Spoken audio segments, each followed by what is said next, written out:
Hey everyone, I thought I'd just make a little video on the visual symptoms that I experience with visual snow syndrome. Now, I've had this condition for about 4 years now, and I think it actually started when I was about 33 after I had a strep throat infection. Um, and what I noticed was after that initial infection, I went in the dark and I started noticing it was a little bit grainy, but I didn't really think much of it. And it wasn't until about uh, 8 months later, in 2020, around April, I started noticing I was starting to see this graininess in the day.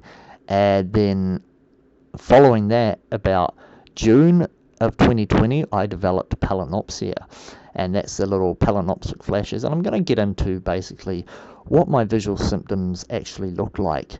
So I'm going to show you a few pictures.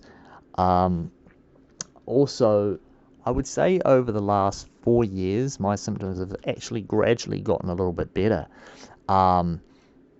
Visual wise, like the palinopsia has gotten a lot weaker, the static went down by about 30%.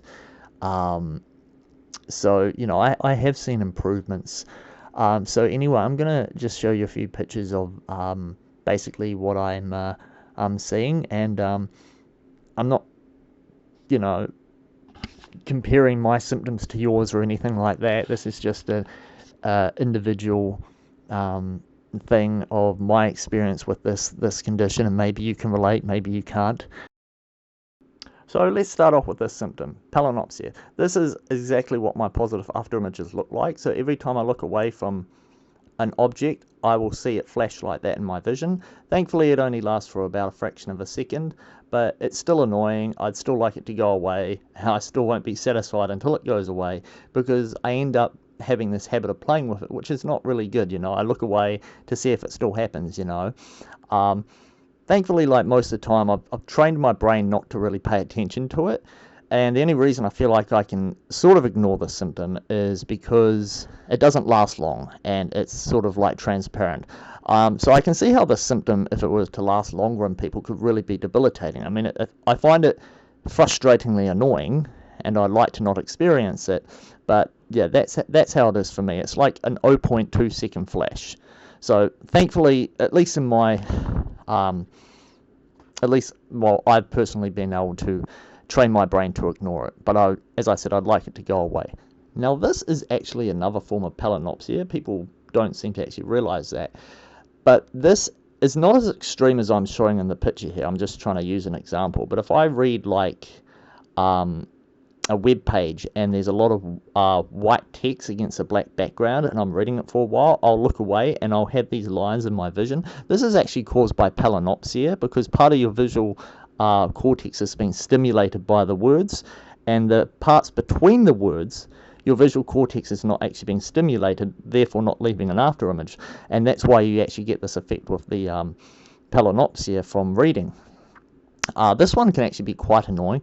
Thankfully, this is why I tend to read with a white background and black text, because it doesn't seem to cause the same problem. But if the background is black and the text is white, it'll cause this effect, and it can last up to a minute in my vision, which is really, frustrating. And that's basically a negative afterimage. So let's talk about the visual snow itself. So at night time, it's probably a little washed out, like it is on the image here. I don't know if you're able to tell the difference, but it's basically like, the left being normal and the right being the visual snow. And it's just, at night time, things just feel a little bit washed out, a little bit, the contrast is increased. Sometimes I notice it, sometimes I don't, but the static's always present in the pure dark. I still have really good night vision, so I can still see my way around in the dark, but it is very grainy in the dark, and sometimes that contrast sensitivity in my vision is just increased, which makes the dark look very washed out. And then other times it goes down. So it seems to fluctuate with me, but that's just gives you an idea what it's like at night time for me. Now let's go to when I'm in the pure dark and I'm trying to sleep. So before VSS it was pitch black, and on the left here, that's what I see all night, and the static is just moving. It's not as washed out as I'm showing in the picture here, because I need to basically give an example, but before VSS, most people see what they see on the left for about 5-10 minutes as their visual cortex settles down, but then it would eventually go to black. But with VSS, I'm just seeing what I see on the left all the time with moving static, and it's a bit colourful, and it's just, yeah, all night. That's basically what I see. It's not extreme where I can't ignore it and fall asleep, and I imagine in some people it's really bad. But yeah, it used to be, pitch black for me, but now all I see is basically the left. Now, some people probably experience this symptom, halos around lights and glaring, things like this. I've never really experienced this. When I put my glasses on, I seem to notice this effect. But the halos around lights, they are there, but they're not as extreme as this picture. But I do experience a bit of like, the light from like LED lights and things like that seem to glare off like they do in this picture here. Not to this extreme, but I do get a little bit of this symptom on basically LED lights. So basically like this, maybe not this extreme. It'll bend in one direction while the other direction stays sharp. So if I look at an LED light in the dark, the pure dark, it'll kind of have this effect to it. If I turn the lights on, it's fine. It goes away. So you would almost think it's astigmatism. It's not, because it's coming from the visual snow syndrome, and the symptoms seems to fluctuate up and down. Because I don't have any astigmatism in my left eye. It's perfect.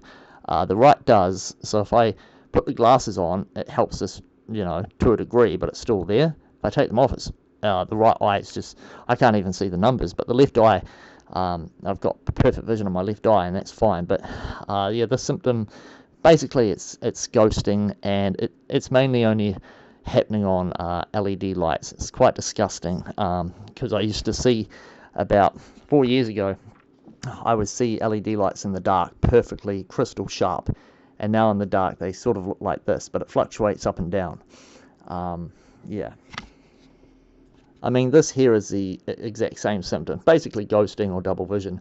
But like if I watch a lot of TV or something, and then I'll stop watching it, the letters will look like this for a while, and I think it's just like the visual cortex has been a little bit overloaded, so it ends up causing this effect. Because if I close my eyes for a while, and then I'll open them again, it'll go back to being a lot sharper. So it's just, as I say, it's one of those symptoms that fluctuates up and down. It's kind of annoying. It's not extreme in me, but yeah, I find it to be rather annoying. Now, floaters and blue field and top dot phenomenon. Now, if I was going to go to the blue field and top dot phenomenon, that seems to fluctuate up and down. Sometimes it's very mild. Other days I notice it a lot more. Tends to be more noticeable against actually cloudy grey skies when it's not raining, the sun's behind, and it's just overcast skies. That's the only time I really notice the blue field and top dot phenomenon is actually kind of bad. As for the floaters, though, what you're seeing in this picture, I'll probably have a few less than that, but they're probably as strong as you see in the photos here. But I only really notice the floaters against basically a blue sky, and sometimes if I'm on the computer and there's a bright white screen looking at me, I might see one. But when I first got visual snow syndrome, I was overloaded. Like there was like countless floaters in my vision, and that just gradually got better over time. So 95% of the time I don't really notice floaters. It does sometimes occasionally flare up while I'll notice them a bit, but then it usually settles down for a long time. So I might see a floater once or twice a day if I'm looking at the computer, but I'll always see floaters if I go outside and look at the blue sky. I'll get a ton of them in my vision, but then they usually settle down. So they don't really annoy me. I can see why they can be annoying, as when I first got them they were bloody annoying, but thankfully in my case they just settled down over the years, and yeah, I don't even, like I say, notice it most of the time.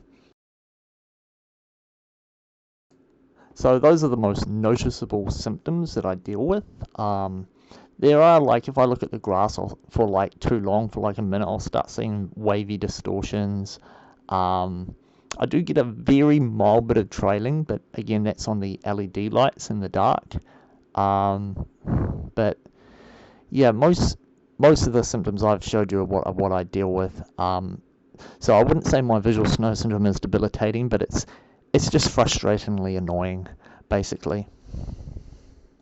I have no idea whether I have experienced derealization or well, I'm not sure if it's just my visual cortex getting overloaded from the palinopsia, because I've never felt that.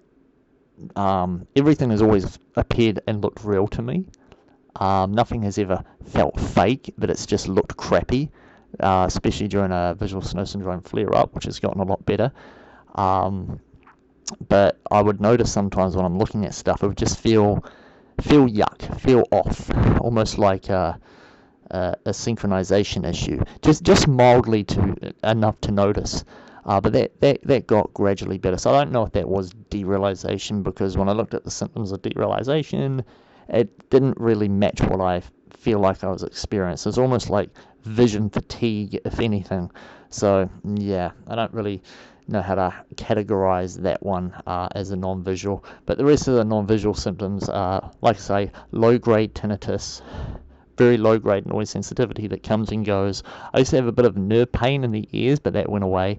I do get mild paresthesia, that's tingling in the hands and feet. That was really extreme in the first 2 years, and it's, for the most part, it's gone away.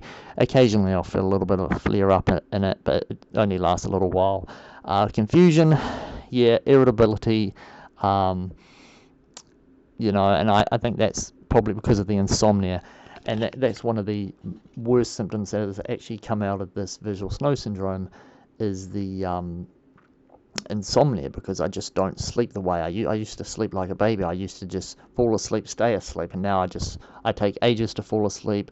I wake up after 2 hours, I'm awake for about an hour, takes another, I get another 2 hours sleep, and it's just, I'm only getting about 5 hours a night because of this crap. I'll sometimes go nights where I just don't sleep at all, and then I go through periods where I'm sleeping fine, and it's, ever since I got this disorder, that's been completely wrecked. But I'm trying to work on it, see what I can do to manage that. But yeah, that's pretty much most of the symptoms that I deal with. Regardless of what you're dealing with, it could be much worse. It might be even milder. If I just had the visual snow, just visual snow, and I didn't have any of the other symptoms, I probably wouldn't even be making this video. I'd find it mildly annoying, but for the most part, during the day, I figured I even have the visual snow. I'd still like it to go away, don't get me wrong, but yeah, for me, it's an annoyance.